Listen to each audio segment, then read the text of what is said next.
Welcome to the Practice Profit System podcast. Do you own a cash-based practice? Are you looking to start one? Tired of working endless hours and still not making enough money? Want to fire your insurance company? Then you're going to love our podcast. Each episode is full of insights and proven strategies to grow your practice to 7 figures and more, allowing you to take more time off, make more money, and no longer have to take insurance reimbursements. Plus, get a free copy of my book, The Anatomy of a 7-Figure Medical Practice, where I detail my entire journey to creating my own 7-figure practice. Just go to www.srpmedicalmarketing.com/book. You just pay $7.95 in shipping and handling, and you'll also get over $1,197 in free bonuses. That's www.srpmedicalmarketing.com/book. Now, on to our show.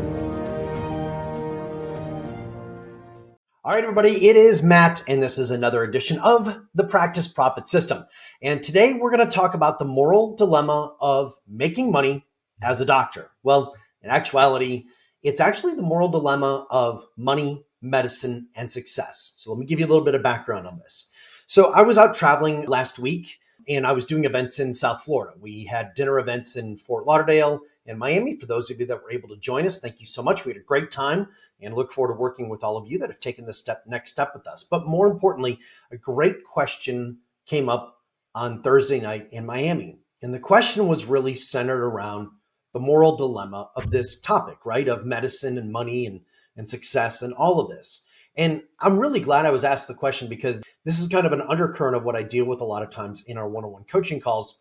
Is a lot of times doctors will have a little bit of a challenge with regards to charging the kind of prices that I ask them to charge.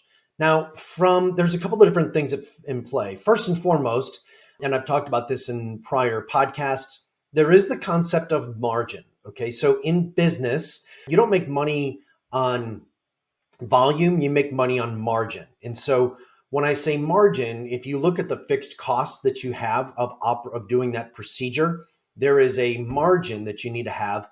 And just with our fixed costs, like with the kits or things like that, we want that margin to be, we want to have an 80% margin. That gives us enough room to be able to handle payroll and all these other things. Now, if you didn't catch that recording, go back through and take a listen to it. Probably did it about 2-3 months ago, where I talked specifically about pricing and margin.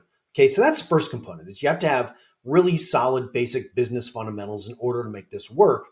And unless you have those, your business is going to continually struggle. Okay, so first and foremost, let's get that out of the way. You've got to have margin in order for this to work. That means that you're most likely going to be charging significantly more than you have, because when you do the analysis of your numbers, you're going to realize you're not making enough money to pay for everything. Okay, so that's the first part. But there's 3 key things that I want you to really take away from today. So the first big idea that I want you to take is, Matt, is it ethical to charge premium prices? That's kind of the first thing. And I've had some people say, well, gosh, the insurance companies are making big money. The pharmaceuticals are making big money. The hospitals are making big money. Does that make it okay for me to charge significant dollars? Because what a lot of times it's happening is it's making it challenging for a lot of my patients to be able to afford something. Well, first, go back to margin. You have to charge enough money to be able to stay in business, first and foremost. Second, the concept of what we teach about with regards to charging premium prices isn't about overcharging.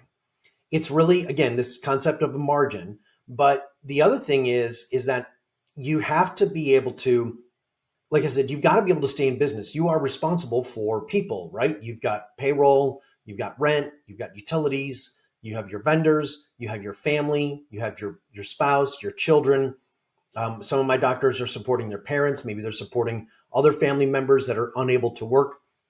So it's not necessarily just about, is it ethical to charge premium prices? It's really, what does your business need to be able to thrive, not sustain, but thrive? Okay, really important distinction is you've got to be able to thrive, because that leads to big idea number 2. And that is, Matt, I took an oath to serve my fellow man, and I feel like I'm excluding people when I do that. Let me tell you a story about a friend of mine.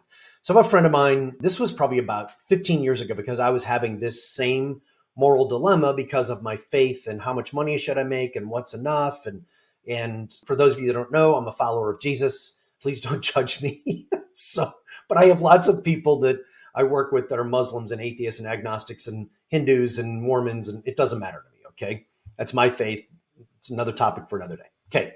But I was having a really big problem with this because I really was struggling with the fact that I was making so much money and so many people could do without. And I have a lot of friends that have done very, very well over the years, but I have a very good friend of mine who at the time was probably worth at least $500 million.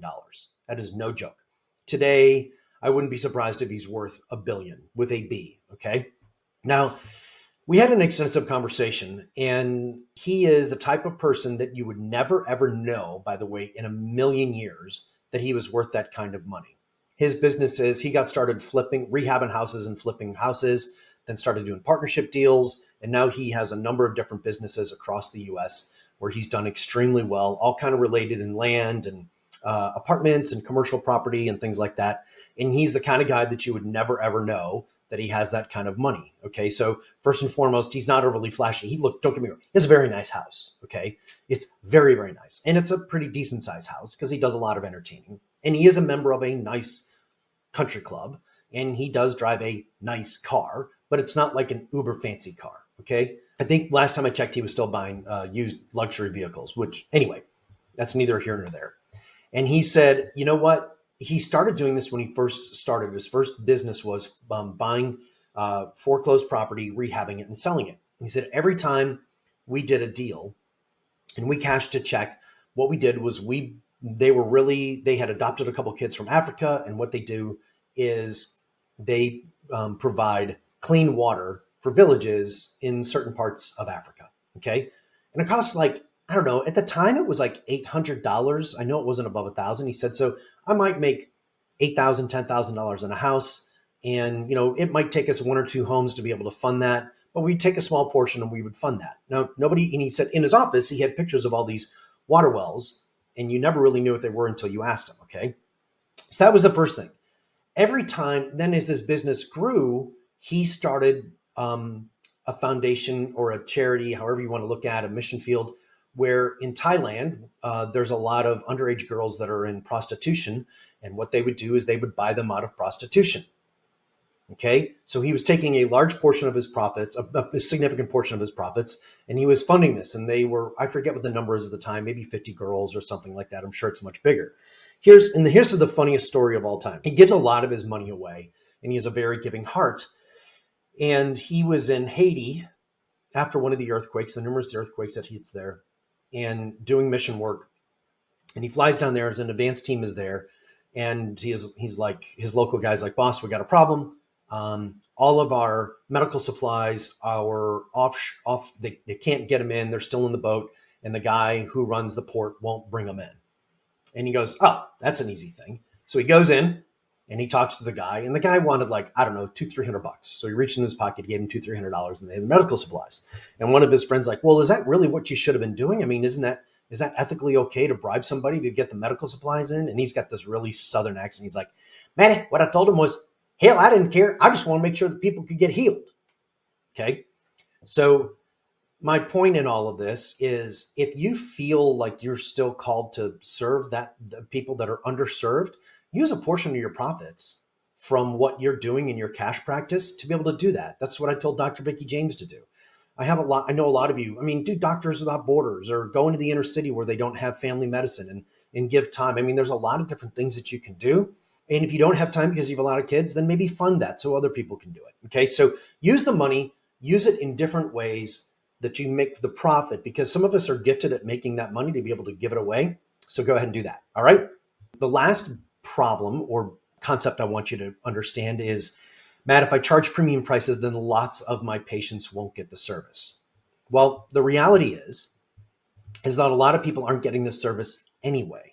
Okay. They can't afford, granted, they can't afford the PRP or the BMAC, but again, take some of that money to create a foundation so that you can serve a couple of people. I have a pastor friend of mine who has some back issues and is going to benefit tremendously by BMAC and PRP. And we're working with one of my doctors to provide that to that pastor at a very low cost through what we're charging other people. Okay. So unbeknownst to them, they're kind of funding that growth and that work. So the thing is that you don't look at just from the concept of the money. Don't look at it just from the standpoint of saying, well, gosh, if I'm charging these premium prices, does that make me greedy? Look at what you can do with it. Look at what you can do with that. Fund the kingdom, or fund what you're part of the world, or you're part of what's in your heart from your faith standpoint. I know plenty of people that take portions of money and they, like I said, they buy young girls out of prostitution, or they help people go to college, or they help underserved people come here and go to med school, or whatever it is, whatever you do, that do a small portion of it. And you don't have to give 10% or anything like that. Just decide what that number is and what that works for you. Or more importantly, fund your retirement first so you're not a burden on your own children. How about that?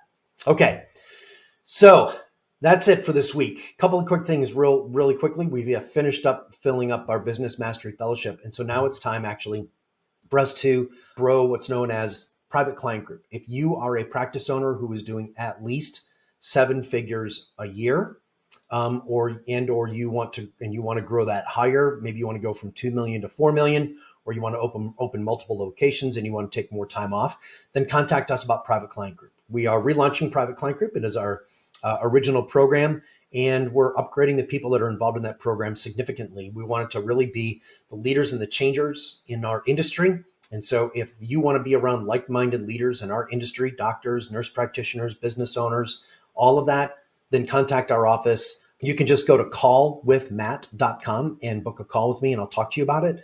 So that's going to be opening up so you can get on the list and find out a little bit more, see if that's a good fit for you. Okay. That's it for this week for the Practice Profit System. I'm very humbled, by the way, the number of you that have reached out to me over the last couple of months and told me how much you enjoy the podcast, how much you listen to it. To those of you that listen to it when you're getting a manicure, or a couple of folks that they appreciate the short versions because they have a 15-minute drive back from home to work. I appreciate all the great comments, and thank you. It's our pleasure to serve you and to help you live the life that you richly deserve. So we'll catch you next week on the Practice Profit System. I'm your host, Matthew Galogli. Stay classy, people.